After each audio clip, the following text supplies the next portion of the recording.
शेर अफजल मरवत की धुआंधार वापसी, आते ही पूरी की पूरी बाजी पलट दी। शेर अफजल मरवत ने रूबा सेहत होकर एक इंटरव्यू में बताया कि उन्हें 25 दिन मुसलसल बुखार रहा।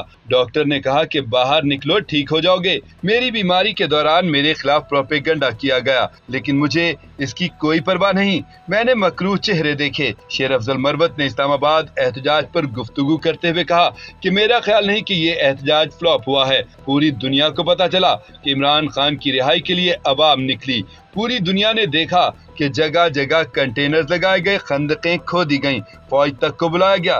तो क्या ये कामयाबी नहीं? कारकुनों ने जुर्रत का मुजाहरा किया। तहरीक इंसाफ की क़यादत कहाँ गायब रही, मैं नहीं जानता, लेकिन उस वक्त पूरी क़यादत को होना चाहिए था।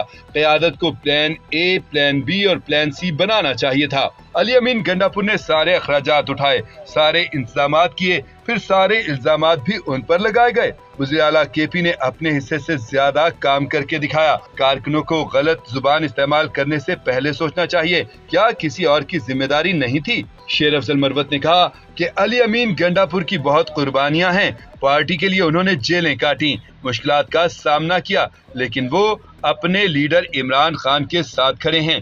अली अमीन खान गंडापुर के खिलाफ सोशल मीडिया पर होने वाले प्रोपेगेंडे की मैं शदीद अल्फाज में मजम्मत करता हूं और मेरा एक मुतालबा है। मैंने खान साहब से भी ये बात की है कि एहतजाज के लिए एक अलग कमेटी बनाई जाए और एहतजाजी तहरीक, एहतजाजी मुजाहरे या फिर जल्द से कन्वेंशन, उन सब की जिम्मेदारी एक कमेटी के सुपुर्द की जाए।